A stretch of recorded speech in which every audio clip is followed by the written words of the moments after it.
बहुत ज़्यादा मत घुसो, लेकिन जो पढ़ो उसको लगन के साथ पढ़ो। तो ऐसे पढ़ना है कि आपको प्री पे फोकस के साथ में मेंस भी कवर करते हुए चलना है। ये आज पढ़ा हुआ करंट कोई आप उत्तर में अगर इस्तेमाल करें, कोई डाटा डालें, कोई घटना डालें, तो आई थिंक आपका उत्तर बेहतर होगा।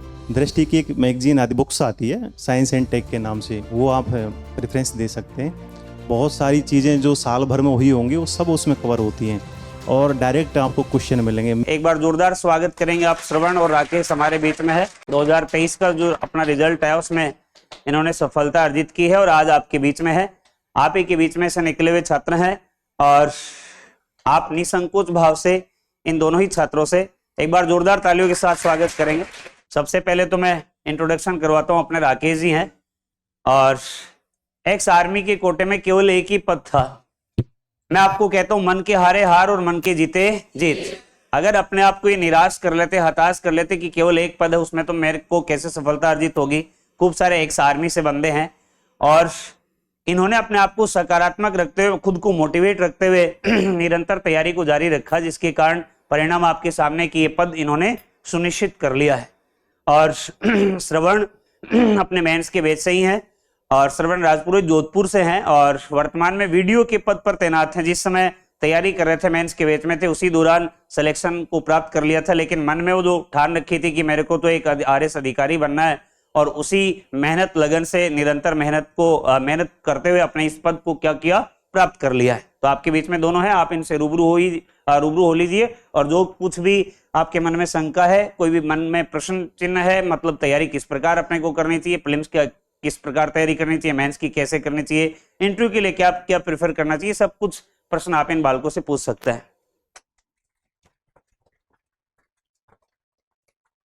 बहुत बहुत धन्यवाद, बहुत बहुत बधाई। नमस्कार, मेरा नाम राकेश कटाना है। मैं ग्राम समसपुर, तहसील मेवा, जिला दौसा का रहने वाला हूं। आरएस 2023 मेरा प्रथम प्रयास था और दृष्टि फैकल्टी के सपोर्ट से, मेरे स्वयं के एफर्ट से आरएस 2023 में मैं चयनित हुआ हूं। इसके साथ ही आरएस 2024 में मेंस भी मेरा क्लियर हुआ है और उसमें भी इंटरव्यू कॉल हुआ है। मैंने इंडियन आर्मी में 17 इयर्स जॉब की। वर्ष 2022 में रिटायर्ड हुआ। 2022 में जो मेंस का यहाँ बैच चल रहा था उसमें मैंने आके ज्वाइन किया। शुरुआती दिन से और एंडिंग 2024 मेंस लिखने तक मैं दृष्टि कोचिंग में रहा। इसी के आसपास में लिविंग एरिया में रहा। यहाँ पे जितने भी डायरेक्शंस मिलते थे, जो प्रॉपर गाइडेंस मिलता था, दृष्टि मेंटरशिप जो फॉलो की थी, जिसके मेंस के लिए आंसर राइटिंग प्रैक्टिस करवाई थी, बहुत बेहतरीन करवाई थी।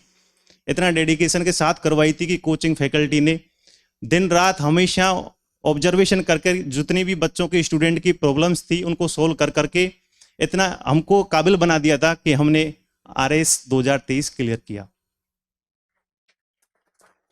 मेरे साथ में मेरे साथी श्रवण जी हैं, उनसे आप एक बार रूबरू हो।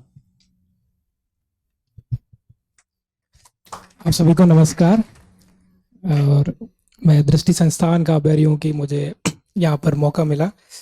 तो मेरा नाम श्रवण सिंह राजपुरोहित है, जोधपुर से हूँ। अभी मैं ग्राम विकास अधिकारी वीडियो हूँ और जैसे अभी एक पहले और सेशन हो रखा है, तो मैंने वहाँ बोला कि भाई 3 तरीके हो सकते हैं, या तो मैं अपनी स्टोरी बताऊँ, या फिर जैसे आप सवाल पूछते रहे और हम जवाब देते रहे, और या हो सकता है कि जैसे यहाँ सिलेबस या हम देख कर उस अनुसार भाई प्री मेंस और इंटरव्यू इसमें क्या क्या हमने किया, हमारा अनुभव क्या है, वो आपके साथ शेयर करें। सो मेरे हिसाब से तीसरा तरीका बेहतर है। ओके, तो मतलब आप ये सीनियर बैच लग रहा है, तो आई थिंक सबने कितने, मतलब ऐसा किसने है जिसने एटलीस्ट एक अटेम्प्ट तो दिया है? You can raise hands. एक अटेम्प्ट तो कम से कम दे रखा है। सो ये भी फाउंडेशन बैच है सर, मेंस ओनली। अच्छा, फाउंडेशन। और कितना टाइम हो गया होगा इस बैच को स्टार्ट हुए? 4 महीने, 2 साल, मतलब आपने लगभग सारा एक बार पढ़ लिया। ओके, सो सर सिलेबस एक बार।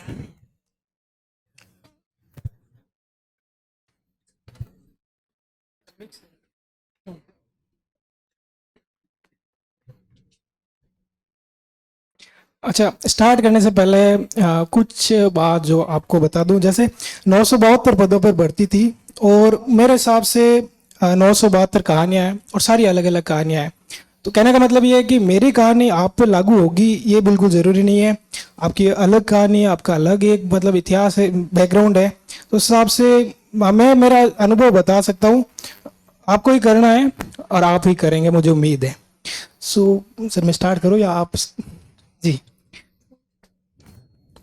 सो देखो, प्री मेंस और इंटरव्यू काफ़ी कम लोगों ने प्री दिया है, तो ये हो सकता है। मेरा मानना ये था कि प्री, क्योंकि स्क्रीनिंग है एक तरह की, भाई 15 गुणा को लेना है। इसमें आप ये कर सकते हैं कि जो मेंस में टॉपिक है ही नहीं, बेहतर है कि उन टॉपिक को नहीं पढ़ के जितने से हमारा काम बन रहा है उतना कर लीजिए। सो जैसे कुछ एडिट कम, ठीक है, तो प्री से स्टार्ट कर, जैसे हिस्ट्री से स्टार्ट करते हैं हम।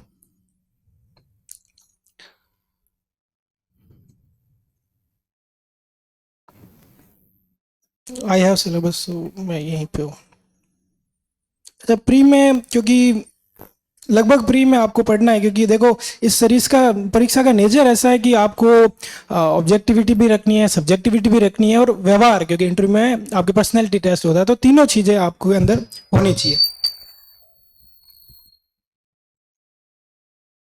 तो सबसे पहले, क्योंकि आपको पता है प्री में सबसे पहले राजस्थान हिस्ट्री आर्ट कल्चर ये टॉपिक है, इसको आप अच्छे से कर लीजिएगा।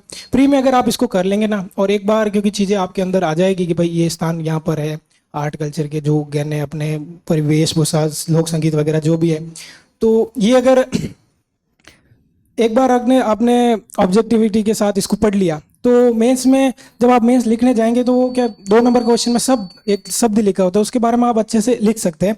तो प्री के टाइम इस टॉपिक को अच्छे से करिए, कैपेटिस भी अच्छा रहता है। नेक्स्ट भारत का इतिहास है, तो इसमें आप जैसे उन टॉपिक्स को मेरे हिसाब से अवॉइड कर लेना जो मेंस में नहीं है, लेकिन मेंस में जितने भी टॉपिक प्री के साथ दोनों में है उनको आप बेहतर करेंगे, दोनों तरह आपको सहयोग मिलेगा। आप ना कॉमन जो प्री और मेंस में टॉपिक्स लिखे हुए हैं उनको हाईलाइट कर लीजिए, इजी रहेगा। उससे आपका प्री का भी तैयारी होगी और मेंस का भी हो जाएगा। उसको बार बार आपको रिवीजन नहीं करना पड़ेगा। अदर जो चीजें हैं, टॉपिक्स हैं, उनको फिर प्री पे आप ध्यान दीजिए। अच्छा, वर्ल्ड ज्योग्राफी का पहला जो पोर्शन है इसमें पर्वत पठार ये भूगोल है, ये तो मेंस में भी है। आप एक्चुअल पढ़ेंगे तो अच्छा होगा कि आप अपने उत्तर में भी लिखेंगे, तो ये तो कर सकते हैं, लेकिन इसमें आप अवॉइड नहीं करेंगे। मेरे तो ज्योग्राफी सब्जेक्ट था कॉलेज के टाइम, तो मैंने पढ़ा था और मैं इंटरेस्ट के साथ पढ़ता था, लेकिन बहुत ज़्यादा डीप घुसने के बजाय वर्ल्ड ज्योग्राफी में जो कॉमन है, और दूसरी मतलब इंटरव्यू में भी कुछ भी पूछा जा सकता है, और मेंस में भी कुछ टॉपिक्स है जो ओवरलैप है, उनको आप बेहतर कर लीजिएगा। भारत का भूगोल और राजस्थान का भूगोल, अब आप एक बात देखिए यहाँ पर, जैसे राजस्थान के भूगोल में खनिज और ऊर्जा ये 2 टॉपिक दिए हुए। अब इसकी चीज को नोट करें कि ये टॉपिक तो यहाँ पर है, ज्यादातर मतलब मान लो 10 नंबर का एक बार सवाल ज्योग्राफी में पूछा जा सकता है, लेकिन लगातार 2 बार हिंदी में जो निबंध है उसमें 2 बार पूछा गया है, यानी ये अकेला टॉपिक सिर्फ 30 नंबर तक का हो सकता है। तो इसको आप बेटर है कि स्किप ना करें, अच्छे से करें, और थोड़ा हमेशा एनालिटिक अप्रोच रखें, थोड़े व्यवहारिक सी चीजें को व्यवहारिकता के साथ देखें। अभी जो पैटर्न चल रहा है 2023 और 2024 का, जैसे प्री में क्वेश्चन आ रहे हैं और 24 के जो मेंस में क्वेश्चन आ रहे हैं, टॉपिक्स में लिखा हुआ है पर्वत, लेकिन पूछ रहा है महाद्वीप के जो जितने भी पर्वत है उनकी चोटियों के नाम पूछ रहा है। तो अपन को प्री के अकॉर्डिंग ही तैयारी करनी है, लेकिन वो मेंस में काम आएगी आपको। तो जो आपको मेंस के जितने भी आपके टॉपिक्स हैं उनको साथ में कवर करते हुए प्री के बेस पे तैयारी करनी है आपको। अभी जैसे पूछा था कि जो जैव विविधता स्थल हैं उनके 10 के नाम लिखिए, तो आपने प्री में पढ़ा होगा तो मेंस में लिख पाओगे। मेंस में तो कहीं है नहीं वो टॉपिक्स, लेकिन प्री में पढ़ा है तो काम आएगा आपके। तो ऐसे पढ़ना है कि आपको प्री पे फोकस के साथ में मेंस भी कवर करते हुए चलना है ये। अच्छा, एक और बात की ना, ये शायद ही होगा कि आप जो 4 महीने में पढ़ेंगे प्री के बाद में जो मेंस, क्योंकि मेंस की मार्किंग जो काउंट होती है फाइनली, तो ये नहीं होगा कि उस 4 महीने में जितना पढ़ा उसी में से आप लिखेंगे। मेरा मानना है कि जो नॉलेज होता है उसका क्यूमुलेटिव इफेक्ट होता है। आपने 4-5 साल पहले कोई बात पढ़ी होगी और वो उस समय अगर कोई क्वेश्चन है तो आपको, मेरा विश्वास है कि जरूर क्लिक करेगी, बशर्ते आपने उस चीज़ को लगन के साथ देखा है, चीज़ को हल्का सा फील किया है। अच्छा, आप में से कितनों लोगों ने एथिक्स पढ़ रखी है एक बार एटलीस्ट? ठीक है, I will come back to this topic. अच्छा, उसके बाद में क्योंकि इंडियन हिस्ट्री जो है, सॉरी भारतीय संविधान गवर्नेंस वगैरह, तो इसमें आप बेहतर होगा कि किसी भी सब्जेक्ट में बेहतर होगा कि आप एक बार तो अपना जो बेसिक है जैसे यहाँ पढ़ाया जा रहा है उस नोट्स को अपना आधार बनाइए। और ये कोई गारंटी नहीं है कि इसी नोट से, ऐसी गारंटी कोई नहीं दे सकता कि बस मैंने जो पढ़ा दिया, टीचर्स भी कहते होंगे, गारंटी कहीं नहीं है। आप अपना एक आधार लेके चले, उसके बाद में कुछ ना कुछ ऐड करे जाए। आपको इधर उधर हाथ तो मारने होंगे, हाथ, वरना क्योंकि अब एनालिटिकल इतना हो रखा है कि आप ऐसे बच नहीं पाएंगे कि सब मैं कहीं एक से करके निकल गया। फिर भी जैसे मैंने पहले एक उदाहरण दिया कि पहले वाले सेशन में कि मान के चले कि ऐसा क्या है इस सर्विस में, मैंने जैसे बीएससी की है, साइंस का कोई अच्छा सा प्रश्न अगर मुझे अब पूछे तो मैं शायद ही जवाब दे पाऊँ। लेकिन यहाँ 17-18 सवाल है, इसमें भी इतना नहीं है कि मेरे को गहराई में उतर के पढ़ना है। जैसे कोई अगर पॉलिटी का अगर प्रोफेसर है तो उसने न सिर्फ भारत का बल्कि अमेरिका का, यूके वगैरह का भी संविधान पढ़ा होगा, लेकिन वो लोग शायद ही मतलब इतना एक सब्जेक्ट को बहुत ज़्यादा पढ़ के इसमें शायद ही सेलेक्ट हो पाए। Exception are always there. तो लेकिन फिर भी ऐसा क्या है कि आप इतने सारे सब्जेक्ट पढ़ रहे हैं और बहुत ज़्यादा डीप घुस के नहीं पढ़ रहे, फिर भी आप सेलेक्ट हो रहे हैं। और प्रशासन में जैसे एसडीएम एक बहुत ही उम्दा, बहुत ही मायने रखने वाला पद है, वो बहुत सारी चीज़ें वो पद मतलब कंट्रोल करती है। तो ऐसा क्या है, तो मुझे ऐसा लगता है, मेरा मानना है कि सामान्यज्ञता इस भर्ती का नेचर ही है कि सामान्यज्ञता, बहुत ज़्यादा मत घुसो, लेकिन जो पढ़ो उसको लगन के साथ पढ़ो। चीज़ों का क्यूमुलेटिव इफेक्ट होगा, आप एक अच्छा उत्तर तभी लिख पाएंगे क्योंकि एनालिटिक हो रहा है, तो एटलीस्ट आपने एक बार उसको मतलब अंतर्मन से पढ़ा है।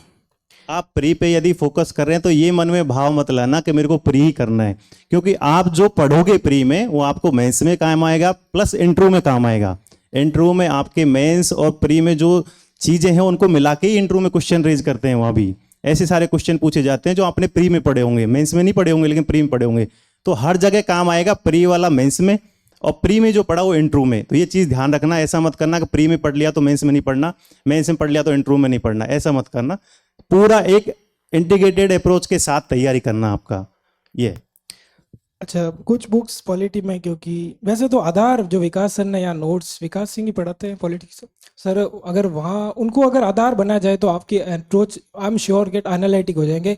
आप बस प्रश्न को देख के थोड़ा सा अगर रुक के सोचेंगे तो आप अच्छा उत्तर लिख देंगे। लेकिन फिर भी जैसे कहते हैं कि अगर आपको हाथ पाँव मारने हैं तो you can better go to M Laxmikanth. और राजस्थान के लिए ज्ञान वितान पब्लिकेशन की एक बुक आती है राहुल चौधरी सर नाम से, you can go to that. Okay, next जैसे प्री में इकोनॉमिक्स का टॉपिक है, इसमें जो मेंस के साथ ओवरलैपिंग हो रहे हैं और कुछ रिपोर्ट्स हैं, इनको जरूर पढ़ना। रिपोर्ट से ना केवल आपका प्रश्न एक मिल जाएगा प्री में, न बल साथ ही आपको मेंस में भी ये मिलेगा कि उस रिपोर्ट का कोई डाटा अगर इस्तेमाल करेंगे तो आपका उत्तर औरों से बेहतर होगा। राजस्थान की अर्थव्यवस्था आपको पता है, इकोनॉमिक सर्वे जो आता है, अगर कोई संस्थान उससे पूरा उसको टू द पॉइंट वो जो ऑफिशियल जारी हो रखा है वो आपके उतना काम का मेरे हिसाब से नहीं है। तो अगर कोई संस्थान उसके शॉर्ट नोट्स या कुछ बना रहा है, लाइक यहाँ भी बना रहे, तो आप उस तरफ जा सकते हैं। उसको कुछ लोग ओरिजिनली पढ़ते हैं तो वो मेरे हिसाब से काफ़ी लेंदी हो जाएगा। साइंस में भी वर्ल्ड हैप्पी इंडेक्स मान लो क्वेश्चन आया, तो अब क्वेश्चन ये नहीं आ रहा है कि कौन सी रैंकिंग है, वो ये पूछ रहा है कि कौन कौन से क्रम में कौन कौन सी कंट्री हैं, और वही चीज आपको वहां भी पूछ रहा है, इंटरव्यू में भी पूछ रहा है। मेंस में भी अभी पैटर्न ऐसा चल रहा है, 15 वर्ड्स में लिखना था, 2 मार्क्स का क्वेश्चन था, पूछ लिया 100 वर्ड्स में। तो मान लो आपसे इसी टॉपिक पे बोलता हूँ, वर्ल्ड हैप्पी इंडेक्स का क्वेश्चन पूछ लिया 100 वर्ड्स में, तो कैसे लिखोगे? तो इसलिए जो आता है, करंट में आता है या आपने कहीं पढ़ा है तो उसको अच्छे से पढ़ना। ऐसा नहीं है उसका आपने 137 रैंक आई तो 137 याद कर लिया, आगे कंट्रियों के नाम भी, उसमें सूचकांक में क्या क्या शामिल है, वो सारी चीजें आपके नॉलेज में होना चाहिए। उसके बाद में साइंस हो गया, और ये जो रीजनिंग और मैथ्स है, मेरे हिसाब से आप अपनी श्रद्धा अनुसार जितना आपसे बन बैठे, अच्छा टॉपिक है, स्कोरिंग है। लेकिन कुछ लोग हैं कि जो अंतर मन में एक डर सा होता है, फिर उसको वो डर के टाइम भी देते हैं, और उसको फिर पहले तो जब तैयारी करें तब टाइम देते हैं, फिर उसके बाद जब आप वहाँ एग्जाम में जाते हैं तो वहाँ उन क्वेश्चंस को टाइम देते हैं, तो टाइम भी ज़ाया हो रहा है और ऐसा लग रहा है कि अब मेरे से हो ही नहीं रहा है। बहुतों से मुझे पता हो जाता है, लेकिन अगर ये चीज़ें नहीं हो रही, मैथ्स की जैसे किसी आर्ट्स वाले को समस्या हो रही है, तो ठीक है, कुछ टॉपिक जो आपको अच्छे लग रहे हैं उनको आप पढ़ लीजिए, और बाकी को जो समझ ही नहीं आ रहे बेटर उनको स्किप करके कोई दूसरा टाइम किसी और सब्जेक्ट को दे दीजिए, आप वहाँ अच्छा कर लीजिए।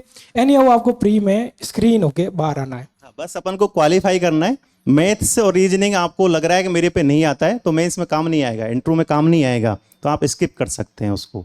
अदर सब्जेक्ट पे फोकस करेंगे तो वहाँ आप मार्क्स जो है गेन कर सकते हैं। और करंट से आप लगातार जुड़े रहिए, क्योंकि आज पढ़ा हुआ करंट कोई आप उत्तर में अगर इस्तेमाल करें, कोई डाटा डालें, कोई घटना डालें, तो आई थिंक आपका उत्तर बेहतर होगा। और वही आई थिंक प्रोफेसर्स को जो कॉपी चेक कर रहे हैं उन्हें भी कुछ नया चाहिए, उनके पास इतना ज्ञान और इतना अनुभव है कि सारी चीज़ें अगर वो कॉमन लिखोगे तो आई थिंक फिर वो भी कॉमन मार्क्स देंगे। ये प्री के बारे में आपको ओवरव्यू बताया सर ने। अभी एक चीज है, 2023 और 2024 जो प्री है वो स्टेटमेंट टाइप क्वेश्चन बन के आ रहे हैं, तो अपन को थोड़ा सा अदर रिसोर्सेज जैसे राजस्थान बोर्ड की जितनी बुक्स हैं उनको फॉलो करना होगा, एनसीईआरटी उनको फॉलो करना होगा। एक चीज ध्यान देना, 2024 में बहुत सारे लोग ये पहले से दिमाग में बैठा रखे थे कि 100 क्वेश्चन करने के बाद ही प्री क्वालिफाई होता है। ऐसा नहीं था। 2024 का बहुत टफ पेपर था प्री का, और जिन्होंने 60, 65, 70 करके आए थे, करेक्ट करके आए, नेगेटिव अटेम्प्ट नहीं किए, वो लोग अच्छे से क्लियर करके आए थे। तो ये चीज़ ध्यान रखना। मैं आपके सामने खड़ा हूँ, 2023 प्री में 123 मार्क्स थे और 24 में 98 मार्क्स थे, जबकि जनरल की कट ऑफ 71 गई थी और उसमें 100 गई थी 23 में। तो कहने का मतलब है पेपर का जो टफ जो लेवल है अपन को वो पता होना चाहिए। यदि आप पे 30 क्वेश्चन शुरुआत के नहीं आए तो टफ है, या बाद में भी आप देखो बीच में कहीं भी तो आपको टफ लग रहा है तो उतना ही अटेम्प्ट करना जितना आता है आप पे। ये ध्यान रखना प्री क्वालिफाई के। बाकी जो पहले से गलत बना के धारणा बना के रखते हैं 100 क्वेश्चन ही करना है तो फिर वो बाहर हो जाते हैं। ये चीज ध्यान रखना। एक बार बाहर हो गए 3 साढ़े 3 साल के लिए फिर दोबारा फिर तैयारी करो। अच्छा, नेक्स्ट मेंस पर आते हैं। अगर प्री में आपने राजस्थान हिस्ट्री को अच्छा कर रखा है तो काफ़ी अच्छे चांस है कि लास्ट में अगर एक बार उनको आंखों से नीचे से निकाल देंगे तो आप उत्तर कर लेंगे। कुछ टॉपिक है जैसे राजस्थान की प्रशासनिक, मध्यकालीन राजस्थान की प्रशासनिक और वो राजस्व व्यवस्था, इस पे इस बार 10 नंबर का प्रश्न आया था। उसमें क्या टर्मिनोलॉजी, क्योंकि आम अब प्रशासन में वो है नहीं तो हम जुड़ नहीं रहते, लेकिन आप जैसे एक पेनोरमा पब्लिकेशन की एक बुक है उसमें लगभग ओके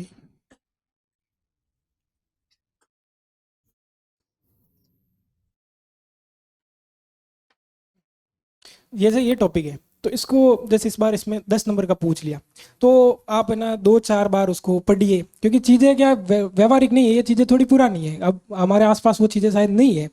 तो बेहतर होगा कि आप, ये टॉपिक अच्छा है, प्री में भी इसमें सवाल आ सकते हैं, मेंस में भी आते हैं।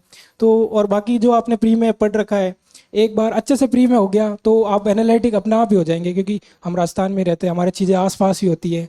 ये कौन सा त्यौहार है, कौन से गीत है, ये हमारे जीवन का ही भाग है, हमारी संस्कृति है। तो you can do better in this. Next, अब इसमें जो प्री में जैसे आपने अगर प्री में कुछ टॉपिक छोड़ दिया, ओवरलैपिंग वाले पहले से ही पढ़ लिए, अच्छा हो सकता है थोड़े इन टॉपिक को, जैसे इस पे बार बार क्वेश्चन आ रहा है जो सामाजिक, धार्मिक और भक्ति आंदोलन, तो ये बेहतर होगा कि थोड़ा सा व्यवहारिकता के साथ पढ़ें तो अच्छा कर सकते हैं। और जिस हिसाब से यहाँ आधुनिक विश्व जो यहाँ पर पढ़ाया गया था way better than anything else I have seen. थोड़े बहुत हार भाव हर जगह मारने होते हैं, लेकिन जिस हिसाब से जो सर ने यहाँ पर प्रैक्टिकल अप्रोच के साथ अच्छे से टाइम लेके पढ़ाया, दैट वाज हेल्पफुल। अपनी जो दृष्टि की बुक्स है वर्ड हिस्ट्री वाली, उसमें सब कुछ कवर कर रखा है। आप अदर रिसोर्सेज को फॉलो नहीं करेंगे तब भी आपका वर्ड हिस्ट्री बहुत स्ट्रांग हो जाएगा। बहुत अच्छे से पढ़ना, लेकिन उसको अभी जो अफीम नीति वाला क्वेश्चन आया था वो अपनी बुक्स में सीधा दे रखा है। पिछली बार रजाकार वाला आया था, सेम दे रखा है। जिसने पढ़ा होगा वो करके आएगा, जो नहीं पढ़ा होगा वो नहीं करेगा। भारतीय अर्थशास्त्र अक्षय सर ने जिस हिसाब से पढ़ाया, क्योंकि अर्थशास्त्र एक ऐसा सब्जेक्ट है कि आप लगातार डाटा चेंज हो रखे हैं, नई नई टर्म्स आ जाती है, बजट नया आ जाता है, तो आपको लगातार तो इसको अपडेट रखना होता है। लेकिन जो आधार अक्षय सर ने यहाँ पर हमें दिया वो हमेशा से बोलते थे कि बेटा बहुत ज़्यादा मत पढ़ो, मैं जितना बता रहा हूँ चिपके रहे हम उससे, तो सकारात्मक परिणाम आया। आप भी ऐसा करें जरूर।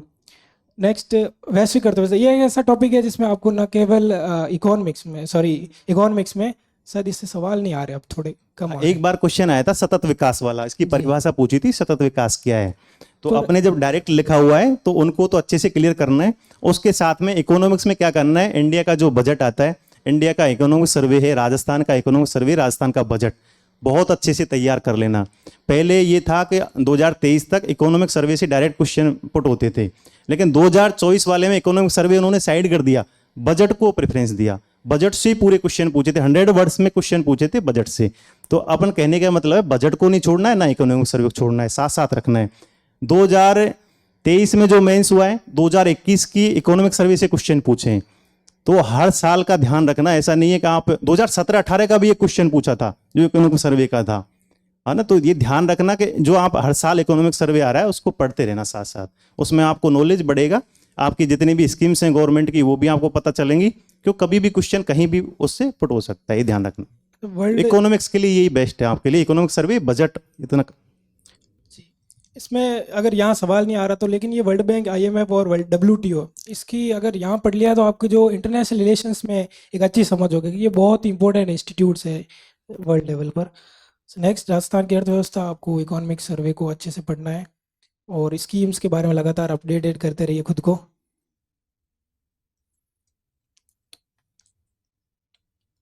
ठीक है, शायद ये टॉपिक थोड़ा सा कम, वो उधर कम दे रखा होगा तो आप थोड़ा बाहर से इसको कर लीजिएगा, बाकी लगभग लगभग दे रखा है। ठीक है, बाकी लगभग इस पे रिपोर्ट्स की वो सतत विकास लक्ष्य लगभग उसी में आ जाता है, इकोनॉमिक सर्वे में सारी रिपोर्ट्स आ जाती है। समाजशास्त्र, ये आपके आसपास की चीज़ें हैं, आप सब जानते हैं कि भाई दहेज, दिव्यांगों के साथ क्या समस्या है, बच्चों के साथ क्या है, ST SC के साथ क्या समस्या है हमारे, और ये जाति वर्ग, ये सब आप हमारे आसपास की चीज़ें हैं। अपना इनपुट जरूर दीजिएगा, बड़ा अच्छा सब्जेक्ट है ये। और अपन सोशल चैलेंजेस क्या है, तो ये तो अपन को व्यवहारिक वैसे पता होना चाहिए, समाज में क्या होता है, उनकी क्या क्या दिक्कतें हैं, वो सारी चीज़ें इसमें दे रखी हैं। बाकी 2023 का जो मेंस था, चॉइस वाला मेंस था, बहुत सारे क्वेश्चन ऐसे थे जो हमारे कहीं भी इर्द गिर्द पता नहीं था, किसी को पता नहीं है। यदि नहीं पता है तो किसी को पता नहीं है, टॉपर को भी नहीं पता होगा, ये चीज़ ध्यान रखना। लेकिन जिसने पढ़ा होगा, जो फिक्स दे रखा होगा, मान लो क्लास के बारे में पूछ लिया और अपने टॉपिक से लिखा हुआ था आप नहीं लिख पाए, वो आपकी मिस्टेक है। फिर जो लिखा हुआ है टॉपिक्स वो आपको क्लियर आना चाहिए, वो लिखा जाना चाहिए मेंस में। बाकी जो नहीं आता तो सब पे नहीं आता, ये ध्यान रखना। मैनेजमेंट में ये क्या है कि ऐसा तो 20 मार्क्स का ही है, लेकिन इसमें टॉपिक्स बहुत सारे हैं अब, और कुछ जैसे 2023 वाले में इसमें नए सवाल थे, तो कुछ संस्थानों ने बड़ी बड़ी बुक्स निकाल दी। अब हमें तो MBA करना नहीं है, आपको सामान्य की बढ़ना है। थोड़ा इन चीज़ों को अच्छे से समझ लीजिएगा, कुछ चीज़ें बहुत टफ है क्योंकि ये प्रैक्टिकल, मैम ने MBA कर रखा है, आई थिंक आप उस फील्ड से होंगे, मैनेजमेंट से, तो इनको बेहतर पता है। अब हमें वो चीज़, क्योंकि हम उस फील्ड में ही नहीं है तो नहीं जानते, लेकिन आप बेसिक्स अच्छे खासे इसका देख लीजिएगा। फिर भी अगर सवाल बहुत ज़्यादा बाहर से आ रहा है तो आप हाथाजोड़ी करना बेहतर है, क्योंकि there is no limit of knowledge. हम सब, मेरा भी ज्ञान काफ़ी सीमित है, तो बहुत ज़्यादा पीछे तो नहीं भागना, लेकिन आपको सामान्य ज्ञान वाली अप्रोच जरूर रखनी है। ऑडिटिंग अकाउंट में ये जो टॉपिक है लेखांकन की दोहरा प्रणाली, इससे प्रैक्टिकल सवाल आ रहे हैं, तो आप टीचर से भी यहाँ वो पढ़ाते ही होंगे। बाकी थोड़ा इंसिस्ट करें कि चार इसकी डायरी में कैसे लेखन होता है, क्योंकि 2-3 बार से ऐसे सवाल आ रहे हैं और इससे लगातार आ भी रहा है, तो आप कैलकुलेशन टाइप के क्वेश्चन आ रहे हैं, तो वो मामला कहीं बेस्ड बुक्स में या कहीं भी रिसोर्सेज जितने अपन को पास होते हैं नहीं होते, वो अलग तरह के क्वेश्चन आते हैं। तो लगातार आ रहा है, तो आप अप्रोच करें कि एक बार बता दिया जाए। लेकिन अपन को क्लियर होना चाहिए अंकेक्षण का उद्देश्य क्या है। जैसे मेंस में क्वेश्चन आया था, 4 पॉइंट पते होना चाहिए जो लिख सकें हम। जो अपन को यहाँ सामने लिखा है अपना टॉपिक्स, उस पर क्लियरिटी होनी चाहिए, तभी लिख पाओगे। लेकिन नहीं क्लियरिटी है तो फिर आप मार्क्स कहीं कम लोगे और दूसरा वाला लीड ले जाएगा आपसे, ये ध्यान रखना जी। अगला, प्रशासनिक नीति शास्त्र। ये टॉपिक क्या, व्यवहारिक जीवन में अपनी जो भावनाएं हैं, जो हमारी कभी कम बहक जाते हैं, अनएथिकल काम भी हो सकता है कर लेते हैं या कर हो जाता है, इन सब से बचाने के लिए बढ़िया है इसको व्यक्तिगत रूप से, क्योंकि बड़ी आदर्शात्मक चीज़ है, आइडियल टाइप है, हर किसी से फॉलो नहीं हो पाती, नहीं करते हैं, तो बेहतर है कि इसको थोड़ा भाव के साथ। बड़ी अच्छी चीज़ है, प्लेटो, सुकरात, कितने साल पहले हो गए, हजारों लाखों करोड़ों लोग जिए हैं, मरे हैं, लेकिन उनका नाम भी अभी जिंदा है, क्योंकि कुछ बातें ऐसी बोली जो हर क्षेत्र में हर समय वो लागू हो रही है। प्रैक्टिकल अप्रोच रखेंगे तो ये टॉपिक अच्छा है। जब मैं पूछ रहा था किसी भाई ने एथिक्स कर रखी है, पढ़ रखी है, तो जैसा इसमें आता है बुद्ध का मध्यम मार्ग। अच्छा, मध्यम मार्ग आपको भारत की व्यवस्था जो हमारी सिस्टम है कहाँ कहाँ दिखता है, अगर कोई साथी बता पाए तो। मध्यम मार्ग पढ़ा होगा,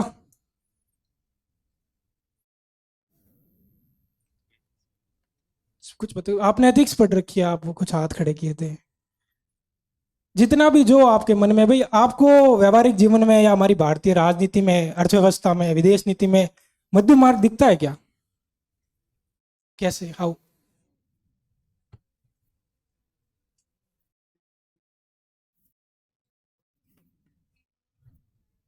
इस टॉपिक को दे, जैसे हमारी राज व्यवस्था है वो पूरी कि भाई संघ और राज्यों के बीच में मध्य मार्ग अपनाया हुआ है। कॉन्स्टिट्यूशन बहुत ज्यादा कठोर और बहुत ज्यादा नरम नहीं बंगा के एक बीच का रास्ता अपना हुआ है। तो दो अतियों के बीच में एक जो सुनहरा माध्य, गोल्डन मील जिसको बोलते हैं, वो काफी जगह दिखता है। हमारी विदेश नीति कितनी सुंदरता से डिजाइन करके उसको मध्य मार्ग पे रखा गया कि पहले ऐसा था कि भाई न तो अमेरिका के साथ ज्यादा जाना और न ही यूएसएसआर के साथ ज्यादा जाना, दोनों से समान दूरी भी एक मध्य मार्ग था कि दोनों के पास नहीं जा रहे।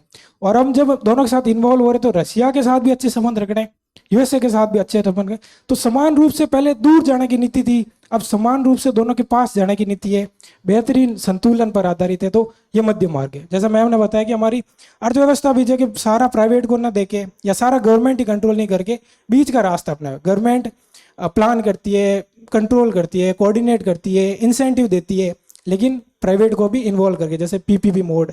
तो ये आप देख सकते हैं, ये काफी व्यवहारिक और आदर्शात्मक चीज है मेरे शुरू में जरूर तो आपको थोड़ा अटपटा लगेगा, लेकिन बहुत ही अच्छा इंटरेस्टेड सब्जेक्ट है। सीधा लिखा हुआ है शैक्षणिक संस्थाओं का, समाज का, परिवार का, मानव के मूल्यों को विकसित करने में क्या भूमिका है। तो इतना अपन को ज्ञान होना चाहिए, और अपन नोट्स में एक बार पढ़ लेते हैं तो ऑटोमेटिक आपके जहन में आ जाएगा कि क्या है। बस से ठीक है, सारे हो गए। साइंस, बहुत सारे साथी आर्ट से होते हैं, वो मतलब कतराते हैं कि मैं साइंस मुझे समझ नहीं आ रही। वैसे तो मेरे हिसाब से तो ऐसा कुछ नहीं होता जो समझ नहीं आ रहा, हम अपने शायद लेवल को उस तरह पर नहीं ले जा पाते या प्रयास करने से बचते हैं। मैं भी ऐसा कर रहा हूँ, किया है। और बाकी साइंस ये सारी व्यवहारिक चीज़ें हैं। अच्छा, इसमें तो इसको छोड़ना, मेंस प्री में जैसे मैंने बताया आप कुछ चीज़ें छोड़ सकते हैं, लेकिन मेंस में मेरे हिसाब से कोई भी टॉपिक छोड़ना एक बड़ी गलती है। कहीं से भी सवाल आ सकता है, जिसको जैसे ग्राम सभा पूछ लिया था 2021 वाली में, 2 नंबर लग रहा था लेकिन वो 10 नंबर में पूछ लिया था। तो कुछ भी छोड़ना, अपने पाँव पे कुल्हाड़ी मारना है, सारी चीज़ों को कवर करना है, क्योंकि हमें किसी सामान्य भी के बनना है। सब्जेक्ट में कोई भी टॉपिक नहीं छोड़ना आपको। ऐसा मत करना कोई टॉपिक आपने टच नहीं किया, वो कहीं न कहीं आपको उसी उसी जो टॉपिक आपने छोड़ा ना, उसी से क्वेश्चन बन के आएगा। देख लेना। अच्छा, ये एक टॉपिक है जिसमें कि इसमें क्या हम शायद भटक सकता है, मैं भी कई बार ऐसा कर लिया था। ये जो जितने भी एग्जाम्पल थे, पीड़कनाशी और कीटनाशी, ये सारा टॉपिक, इसमें क्या कि चीज़ें एक तो नहीं है और कुछ साइंटिफिक नाम है, हर कोई शायद याद भी नहीं रख पाएगा। अब आप इसमें बस ये पढ़ लेना कि भाई ये चीज़ है, इसकी डेफिनेशन ये है, क्लासिफिकेशन ऐसा होता है। और ज़्यादा उदाहरण मत याद करना, जोश जोश में शुरुआत में तो कर लेंगे, बाद में वो बकायदा याद नहीं आएंगे। कुछ भी पूछा जा सकता है, लेकिन एटलीस्ट ये कर लेना, ज्यादा मत पढ़ना, 2 उदाहरण इसको जरूर याद करना। नेक्स्ट, अब कि इसमें काफी जैसे डीप वो सवाल पूछे जा रहे, तो मैं भी इस बार तो इस पेपर में नहीं कर पाया था। आप अपनी श्रद्धा के अनुसार, जैसे अब ये ज्यादा इसमें वेटेज दिया गया तो लोग क्या करेंगे कि यहाँ भी अच्छे इसको थोड़ा इनहांस करने की कोशिश करेंगे। तो आप अच्छा है, कोचिंग से कनेक्ट रहिए, थोड़े हाथ पाव बार बार मारिए। नेक्स्ट, अच्छा मैं जैसे ये नेक्स्ट अपने विश्व भूगोल है। साइंस एंड टेक का जो अभी लेटेस्ट जितना भी न्यूज़पेपर्स में आते हैं, एडिटोरियल्स आते हैं, उनको आप फॉलो करना। दृष्टि की एक मैगजीन आती, बुक्स आती है साइंस एंड टेक के नाम से, वो आप प्रेफरेंस दे सकते हैं। बहुत सारी चीज़ें जो साल भर में हुई होंगी वो सब उसमें कवर होती हैं, और डायरेक्ट आपको क्वेश्चन मिलेंगे। मेरे को तो इतना पता नहीं था, लेकिन 2023 में जब मेंस लिखा तो एक यूपीएससी में एक तैयारी कर रहे थे सर, वो इंटरव्यू दे के आए थे, वो मेरे साथ आरएस मेंस दिए थे, तो 2 दिन में उनके साथ ही रहा था, आगे पीछे थे। उनसे मैंने पूछा सर ये साइंस में बहुत सारे क्वेश्चन थोड़े से अलग से आए, तो उन्होंने बोला कि यूपीएससी की जो साइंस एंड टेक की जो बुक्स है, पूरे टोटल क्वेश्चन दृष्टि वाली मैगजीन से आए, क्योंकि उन्होंने वहाँ तैयारी दिल्ली में की थी। तो कहने का मतलब है, हमको जो चीज़ें पता नहीं होती, थोड़ा सा उनको भी आप साथ में रखेंगे तो अच्छा रहेगा।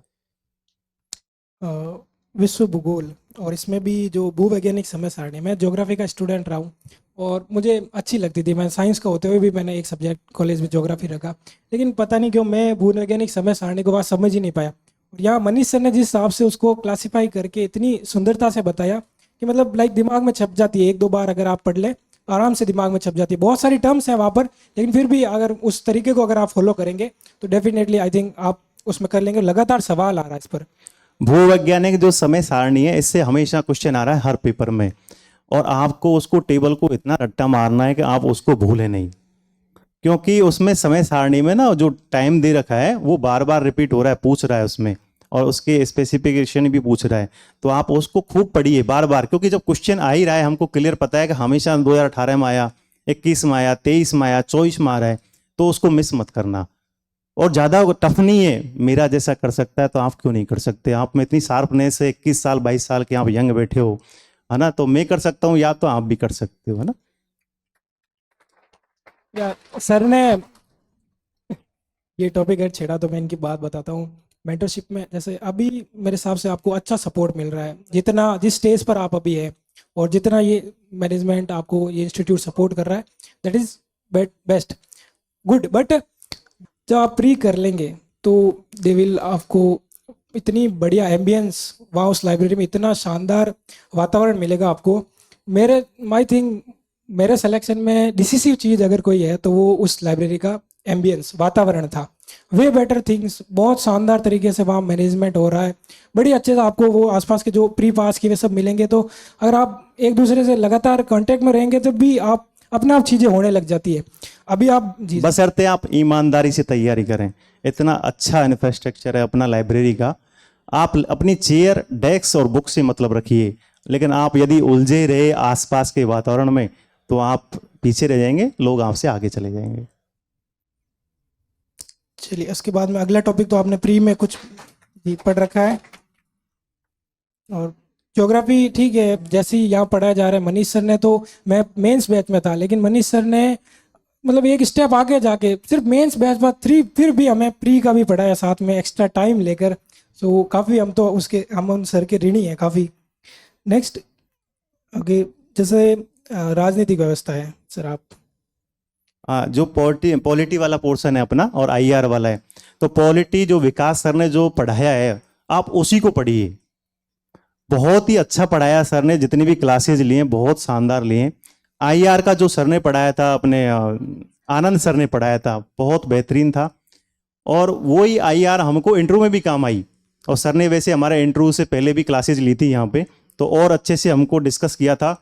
और जब हमने स्क्रिप्ट पढ़ी 2023 वाले इंटरव्यू की, तो सर ने आज जो क्वेश्चन हमको पढ़ाए थे, आज जो पढ़ाया था, वो अगले दिन स्क्रिप्ट में क्वेश्चन बन के आए थे। तो इतना अनुभव हमारे सर को भी है कि उनको पता है कि क्या चीजें पूछी जा रही हैं और क्या पूछने वाले हैं।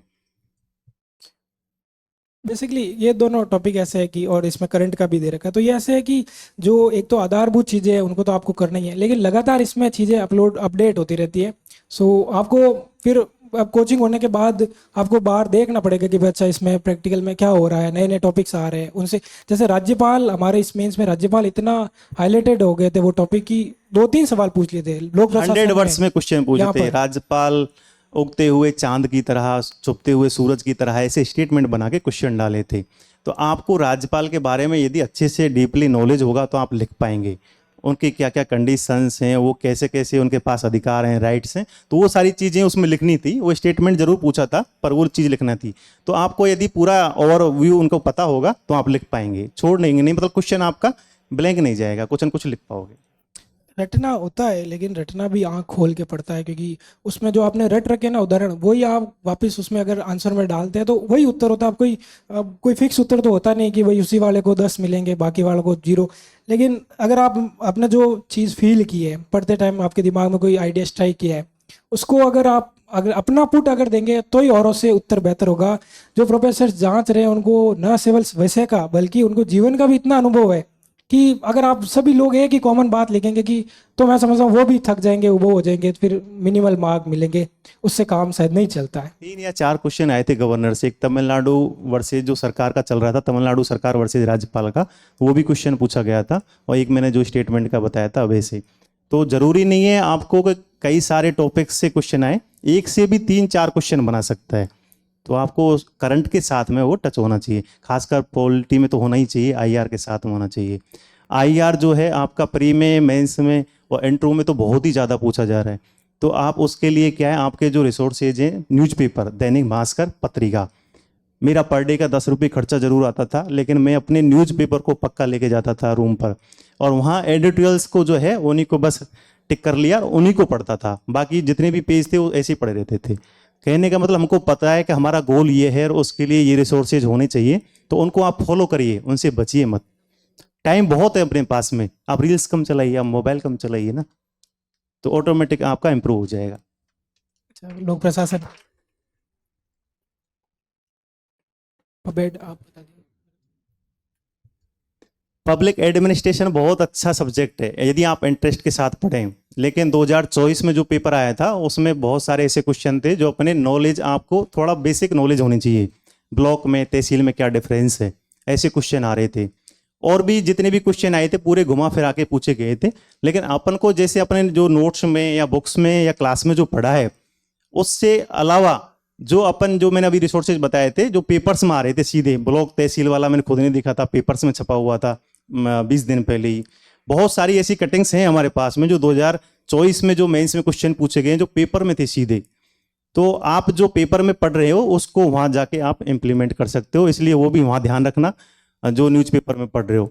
अभी जितने भी टॉपिक्स हैं यहाँ सामने लिखे हैं पब्लिक एडमिनिस्ट्रेशन के, वो करंट के साथ में काफ़ी क्वेश्चन रेज हुए थे, तो साथ साथ आप पेपर्स और अपना जो बेसिक्स टॉपिक्स हैं उनको क्लियर करते रहना।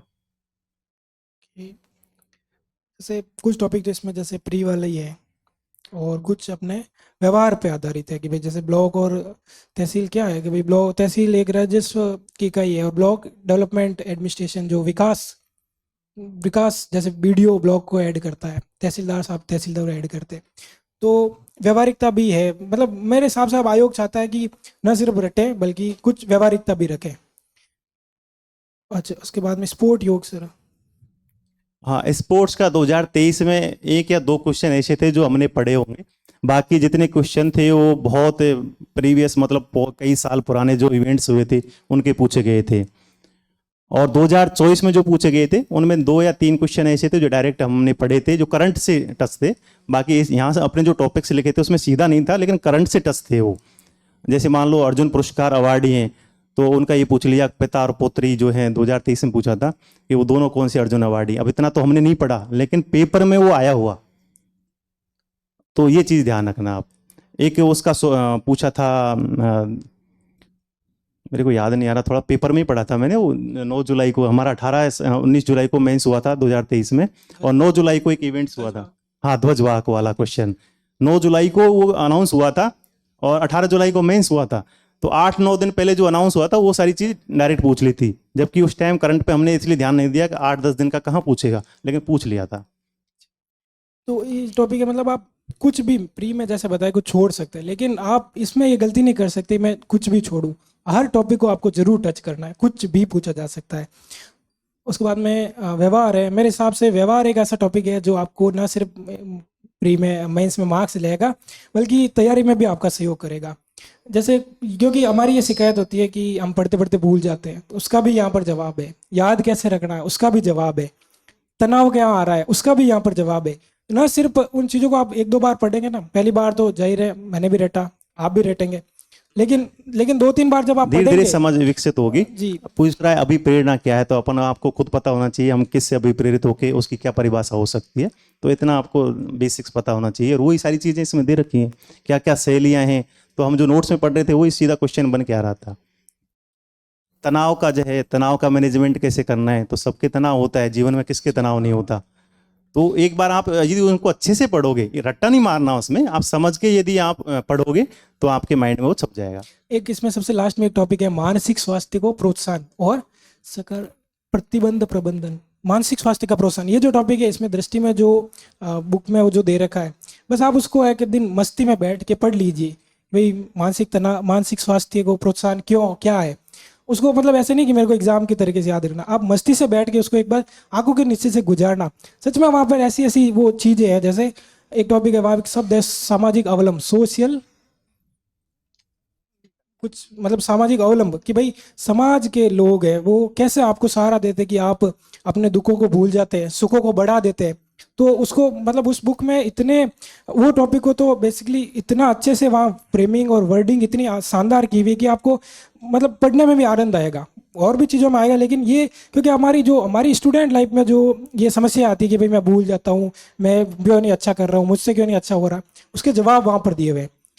नेक्स्ट विधि, ये विधि क्या होगी हम लॉ में आप अभी जैसे क्वेश्चन 2024 में आ रहे थे, पूरे करंट से क्वेश्चन थे, लिव इन रिलेशन के बारे में पूछा था कि आप उसमें क्राइम करते हो तो क्या पनिशमेंट है।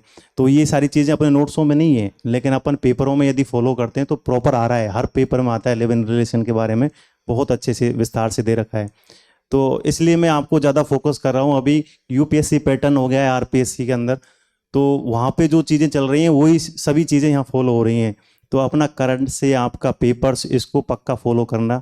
पेपर 4 जो हिंदी इंग्लिश का है, उसको प्री की जिस दिन से आप शुरुआत कर रहे हो उस दिन से एंड जब तक आपका मेंस नहीं हो जाए तब तक साथ में रखना। ये 2 चीज़ों को आप साथ लेके चलोगे तो आपको बहुत बेनिफिट मिलेगा आगे। विधि एक ऐसा सब्जेक्ट है क्योंकि काफ़ी वो टर्मिनोलॉजी ऐसी है कि याद नहीं रख पाते, लेकिन मेरा आपसे आग्रह है कि आप अगर उन शब्दों के अर्थ समझे। जैसे एक शब्द है अभिप्रेत, अभिप्रेत का अर्थ क्या होता है, एक आपको ही बताया तो। अभिप्रेत एक शब्द है, बहुत सारी टर्मिनोलॉजी, मैं एक उदाहरण दे रहा हूँ। अभिप्रेत का हिंदी में बेसिकली समझे को आशय, लेकिन आशय तो आपने सुना हुआ है, लेकिन अब जब आप आंसर में लिखेंगे कि इस कथन से अभिप्रेत है या इस शब्द से ये अभिप्रेत है, तो वो चीज़ क्या उनको प्रोफेसर को भी अच्छी लगेगी, वरना सामान्य उत्तर मेरे हिसाब से हर कोई लिख लेता है। और इसमें है कि शुरुआत में 1-2 बार पढ़ेंगे तो आप समझ नहीं पाएंगे, हो सकता है दिमाग में नहीं बैठेगी, लेकिन 3-4 बार अब जब आप एटलीस्ट 2-3 बार आप जब कर लेंगे तो ये अपना आप आपको अच्छी लग जाएगी। भाई जैसे शायर सब तो लगातार पूछा जा रहा है, और भी ये जो लास्ट के 2 लैंड रेवेन्यूज के एक्ट है, जो लैंड से संबंधित एक्ट है, इसमें इतने बेसिकली हमारी जो आप तहसीलदार या एसडीएम अगर कोई बने तो उनकी तो व्यवहारिकता ही वही है, इसीलिए आपको पढ़ाया जा रहा है। सो 2-3 बार पढ़ना विधि में हो सकता है शुरुआत में आपको लगे, लेकिन बाद में जरूर आनंद आएगा। फिर भाषा है, हिंदी में तो हिंदी में आपको जितने भी ग्रामर्स का पोर्शन है उसको आपको रटना ही पड़ेगा। विलोम पूछ रहा है, पर्यायवाची पूछ रहा है, मुहावरे का प्रयोग पूछ रहा है, जितने भी भिन्नार्थक शब्द हैं इनमें आपको रटना ही पड़ेगा, तभी आप कर पाओगे। और 1 बार 2 बार 3 बार पढ़ने से नहीं होगा, 15 बार 20 बार 30 बार कम से कम पढ़ना पड़ेगा जब तक आपका मेंस नहीं हो जाए, तभी आपके बिल्कुल वहाँ पे लिख पाओगे। नहीं तो मेंस में ना इतना कन्फ्यूजन होगा आपको, वो पता ही नहीं चलेगा क्या लिखना था और क्या लिख के आओगे। इतना प्रेशर होता है मेंस के अंदर, प्री में भी होता है, मेंस में और ज़्यादा होता है। आती हुई चीज़ें गलत हो जाती हैं। जैसे इसमें क्वेश्चन था, एक राजस्थान की बोलियों का क्वेश्चन आया था, तो कई लोग उसको याद रिकॉल नहीं कर पाए, प्रेशर इतना होता है। तो इसलिए मैं कह रहा हूँ आपको उन चीज़ों को ना बार बार आपको रिवीजन करना उन चीज़ों। हिंदी में संधि को आप आधार बनाना, संधि को जैसे राघव प्रकाश हर कोई पढ़ता है लगभग, वो कॉमन सी बुक है, तो उसमें क्या संधि इतनी अच्छी से दे रखी है कि अगर आप उसको संधि अच्छे से कर लोगे तो बकायदा उपसर्ग, प्रत्यय और वाक्य शुद्धि, शब्द शुद्धि, ये अपने आप सुधर जाएंगे आपके। और बाद में अच्छा, इन जो 50 नंबर का अगला टॉपिक है संक्षिप्तीकरण, पल्लवन, पत्र लेखन, प्रारूप लेखन और अनुवाद। इसमें अनुवाद को छोड़ दे तो ये चारों में आपको फॉर्मेटिंग, कुछ अपना इनपुट देना, ये जब आप करेंगे। मैं भी शुरुआत में मेरे को लगता है कि जब भी निबंध या ये जो पल्लवन वगैरह लिखने बैठते तो भावनात्मक वाक्य लिखने थे, तो भाई भावनात्मक वो प्रोफेसर क्यों सुनेगा, उसके पास भी बहुत सारे भाव है। आप थोड़ा सेल्फ डालिए, कुछ अलग सा डालिए, कुछ व्यवहारिक बात लिखिए, कुछ अपने आसपास जो आपने अनुभव किया है, किसी यार दोस्त से सीखा है, ऐसी चीज़ें लिखिए, तो आप एक अच्छा उत्तर लिख पाएंगे। हो सकता है हमने भी वैसे बोलते हैं, बस करता शायद कोई नहीं है कि लिख लिख के, लेकिन डीप इनसाइड खुद के ऊपर भरोसा रखे, मुझे उम्मीद है ज़रूर आप अच्छा करेंगे।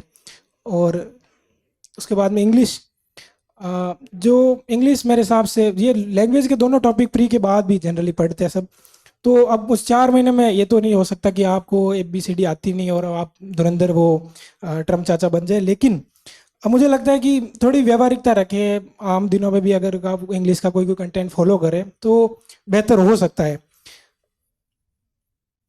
उसके बाद में वापस वही है कि भाई फॉर्मेटिंग वगैरह इसमें अच्छे से करें, हो सकता है। सो सर आप उस सब इस पे कुछ आपको सर ने प्री मेंस के बारे में अच्छे से क्लियर कर दिया। अभी मैं इंट्रो का बताता हूँ। इंट्रो अभी जो लेटेस्ट चल रहे हैं वो पूरे अपन जो अप्रोच से जाते हैं वहाँ तैयार होके उसके उल्टे चल रहे हैं। क्योंकि पहले जो पैटर्न था वो आपके एजुकेशन क्वालिफिकेशन, आपका बैकग्राउंड क्या है, आप किस डिस्ट्रिक्ट से हो, आप क्या हॉबी क्या है, वो सारी चीज़ें पूछी जाती थी। पर अब की बार जैसे मैं इंटरव्यू में सीधा जाके बैठा, मैंने उनको अभिवादन किया, सीधा बोले वायुमंडल में कितनी परतें होती हैं, उनको कोई मतलब नहीं कहाँ से आया कौन आया। तो ये सारी चीज़ें आप ध्यान रखना, अपने आप को इतना इम्प्रूव करना कि कल को वहाँ हिचकिचाहट ना हो। आप जो पैटर्न पहले से चला रहा था उसको अनफॉलो करके अभी जो लेटेस्ट चल रहा है यूपीएससी पैटर्न चल रहा है टोटली, तो उसकी तरह आपको तैयारी करनी है। बाकी रहे मार्क्स के ऊपर, तो अंदर वो 40 मिनट भी ले रहे हैं, किसी का 35 मिनट भी इंटरव्यू ले रहे हैं, और मार्क्स दे रहे हैं 22। जैसे अभी लेटेस्ट मार्क्स आए ना 22, 25, 26, 28 ऐसे मार्क्स आए हैं बहुत सारे बच्चों के। मेरा 36 आया है। तो मैं आपको बताता हूँ बहुत अच्छा इंटरव्यू हुआ था, पर और लोगों के बजाय मेरे बहुत कम मार्क्स हैं, जैसा मैंने उम्मीद की थी उसके अकॉर्डिंग। पर वहाँ पे कैसे करते हैं वो तो अपन को कंफर्म नहीं होता, लेकिन वहाँ पे जो अभी मेरे से काफ़ी सारे क्वेश्चन जब मैं इंटरव्यू था तो एयर स्ट्राइक पूछे गए थे, उनकी लोकेशंस के नाम, उसमें इंडिया ने जो जो अपने इक्विपमेंट्स यूज़ किए, ये सारी चीज़ें, और वो मैंने पेपर्स में इतनी पढ़ पढ़ के कटिंग से ना पूरा रट्टा मार लिया था, और बोला भी ऐसे ही था मैंने, वहाँ पे रुका भी नहीं मैं। लेकिन पता नहीं जो भी है मार्क्स कैसे आए वो तो पता नहीं, लेकिन अपनी तरफ से आप जो आईआर और करंट जो है उससे बहुत सारे क्वेश्चन वहाँ बन रहे हैं, तो उन पे आप पहले से जैसे मैंने बताया प्री में मेंस में आप उसको फॉलो करते चलोगे तो इंटरव्यू में आपको बहुत बेहतरीन काम आएंगे वो, ये ध्यान रखना। अच्छा, ये सब होने के बाद भी मुझे लगता है कि एक सेटिस्फेक्शन होना बड़ा ज़रूरी है। देखो हर कोई, मैं जब पहले यूपीएससी की सोच रहा था, किया तो नहीं, तब मैं अंदर ये था कि भाई हर कोई कलेक्टर बन गया तो आप कलेक्टरी किस पे करोगे। तो मेरे हिसाब से जहाँ भी जो भी पद मिले, जो कुछ मिले, जहाँ भी आप है, संतुष्ट रहना सबसे ज़्यादा ज़रूरी है। मैं भी अभी अलाइड में हूँ, पर फॉर टाइम बीइंग अभी के लिए ज़रूर संतुष्ट हूँ। ईश्वर ने जितना दिया उसे स्वीकार कीजिए। आप ऑथेंटिक रिसोर्सेज को फॉलो करिए, जो आपकी क्लासेज हैं, आपके यहाँ पे दृष्टि की जो बुक्स हैं और करंट की मैगजीन्स हैं उनको फॉलो करिए। यहाँ पे मेंटरशिप में मेंस में जितने भी पेपर्स होते हैं उनको अच्छे से करिए। वीकली जो टेस्ट होते हैं आपके जो क्लासेज के उनको करिए, मिस मत करिए, कोई भी पेपर मिस मत करना। मैं 2.5 साल लगातार यहाँ रहा, 2.5 साल तक मैंने कभी कोई पेपर नहीं छोड़ा। एक दिन मेरे घर में कुछ प्रॉब्लम हुई थी बच्चे को, तो मैं रात में निकल गया, उस दिन अगले दिन संडे था, लेकिन शाम को आके मैंने वापस पेपर मांग लिया था, मेरे को पेपर दे दो, तो मैंने पेपर लिखा था। छोड़ना मत, ये सारी चीज़ें ही आपको आगे बढ़ाएंगी। तो आप पे कुछ भी नहीं आता है, उसके इर्द गिर्द कुछ भी आता है तो लिखना शुरू करिए, धीरे धीरे इंप्रूव होगा, बहुत बेहतर अच्छी स्थिति में आ जाओगे आप। जी, थोड़े मेरे हिसाब से ये ऐसा है कि आपको एक आधारभूत जो यहाँ पढ़ाया जा रहा है, आपने अगर मान लो पहले से भी कुछ पढ़ा है तो अपना एक बेसिक तो रखिए, बेसिक को मत भूलिए, वही आपको आगे बढ़ाती है। लेकिन लेकिन मैं फिर भी कहता हूँ कि बाहर के जो इंस्टीट्यूट्स है सब थोड़ी ख़राब है।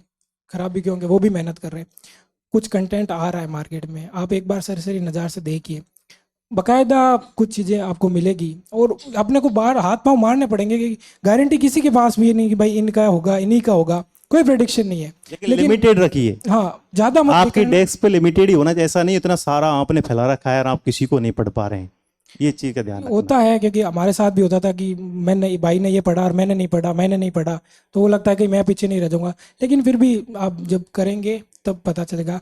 और एक जो कहावत चलती है कि भाई मर्योड़ा ही स्वर्ग मिले, मतलब खुद के मरने से ही स्वर्ग मिलता है, खुद करेंगे तभी पता चलेगा। हम अपना अनुभव बता सकते हैं, लेकिन ज़रूरी नहीं है कि आप पे ये चीज़ लागू होगी।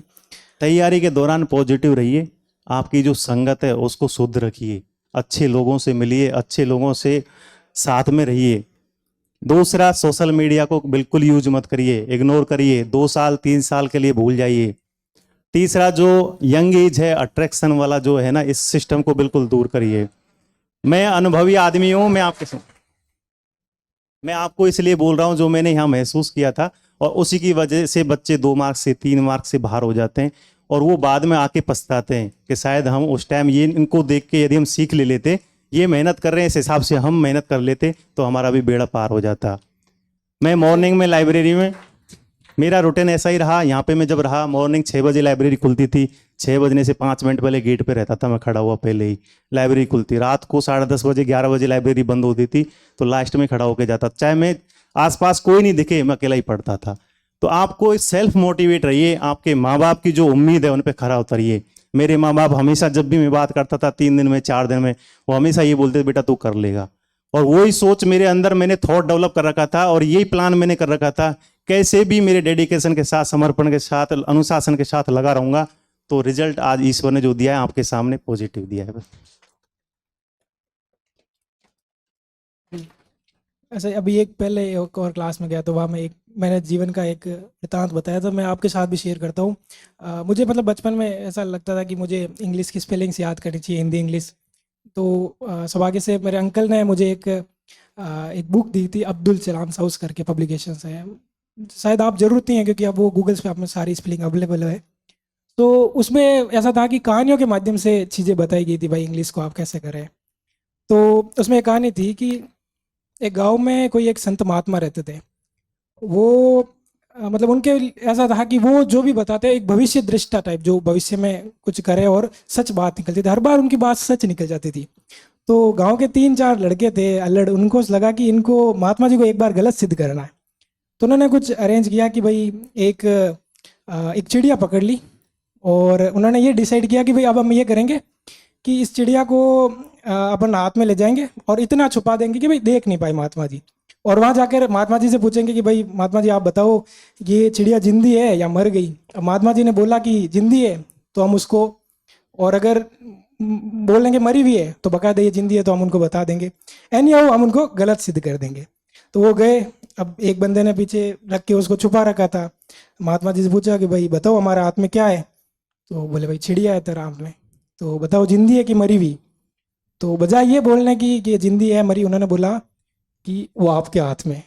तो मेरा मानना है कि अब आपकी जर्नी यहाँ से कैसे ले जानी है वो आपके हाथ में है। हमारा अनुभव हो सकता है बट चीज़ें आपके हाथ में है। आप मैं दृष्टि फैकल्टी विकास सर जो हमारे बीच बीच में लाइब्रेरी में आते थे, हमको बहुत मोटिवेट करके जाते थे, उनको जितने भी यहाँ पे स्टाफ था जिनका हमारे प्रति बड़ा सकारात्मक व्यवहार रहा, उनको बहुत बहुत धन्यवाद देता हूँ कि हम आपके स्टेज पे आए, आपने इतना स्वागत सम्मान दिया, आप सामने जितने भी एस्पिरेंट्स बैठे हैं, इतना हमको सुना अपने लोगों ने, उसके लिए आपको बहुत बहुत धन्यवाद। मैं चाहता हूँ कि मेरी एज में और आपकी एज में बहुत डिफरेंस है, तो मैं जब कर सकता हूँ, अपने बच्चे कोटा में थे, मैं यहाँ जयपुर में था, तो मैंने जो महसूस किया आगे बढ़ने के लिए, जो सारी चीज़ें मैंने परेशानियां झेली, वो सारी चीज़ें मैं जानता हूँ। तो मैं इस एज में यदि इतना आगे उभर के आ सकता हूँ, तो आप तो बहुत ही यंग एज के हैं, शार्पनेस हैं, आप बहुत कुछ कर सकते हैं। एक नहीं रोहनी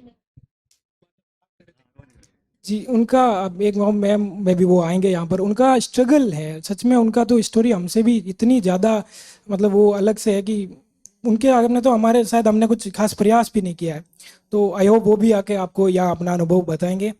और दूसरा ये कि कहाँ पर था, अच्छा, जो इसके बाद प्री और मेंस के बीच में 4 महीने की जो लगभग कहानी होती है, वो सच में इतनी अलग है कि अभी जिस फेज में है आप,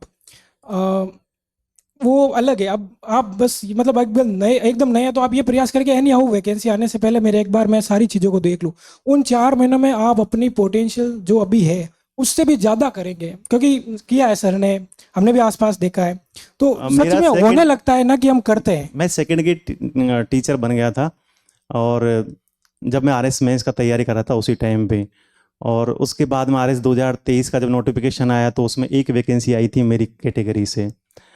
मैंने सेकंड ग्रेड जॉब छोड़ के, अच्छा, मेरा तरीका ये था कि मैं जब भी दिन में लाइब्रेरी में बैठता था तो जितना उस दिन पढ़ा उसको पहले नहीं भाई, मैं पहले शेड्यूल बनाने के बजाय ये करता था कि आज मैंने जितना पढ़ा उसको मैं लिखता था कि ये टॉपिक आज मैंने कर लिया।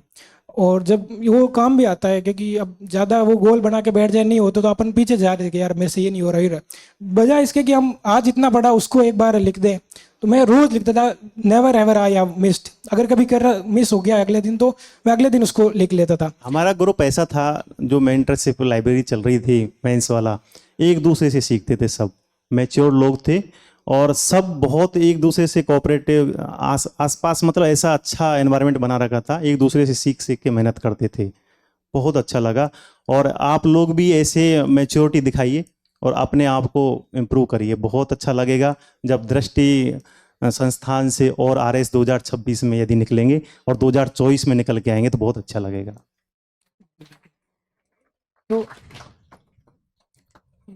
उसके बाद भी मेरे एक साथी है, I would not name here, but उस लड़के ने इतना प्रयास किया, इतना प्रयास किया, इतना लगनशील, बहुत सज्जन। और हम भी उसके पास कि भाई अब कौन सा कंटेंट पढ़े, कौन सा कंटेंट पढ़े, और वो खुले दिल से हर बार हमें बताते थे। और उसके बाद भी दोनों बार वो रह गए, अभी भी वो टूटे नहीं है, बाकायदा बिल्कुल शांत भाव से प्रयास कर रहे हैं। मुझे उम्मीद है वो जरूर करेंगे। तो कभी कभी ऐसा हो सकता है कि आपने इतनी मेहनत की फिर भी नहीं हो रहा, हो सकता है मैं भी 2017 में जेई की कर रहा था, मैं एक नंबर से, मतलब एक क्वेश्चन से रह गया था, लेकिन वहाँ रह के मैं यहाँ आके मुझे कुछ मिला, तो मुझे लगा कि हाँ, थिंग्स कुछ ना कुछ तो आपके लिए भगवान ने सोच रखा है, आप बस अपनी जर्नी पे चले रहिए, जरूर होगा। ओके, मैं उम्मीद कर रहा हूँ एक दिन आप भी वापस अपने कर्मयोग करते हुए इस यहाँ पर जरूर आके आप भी किन्हीं बच्चों को संबोधित करेंगे और इस जर्नी को आगे बढ़ाएंगे। थैंक्स।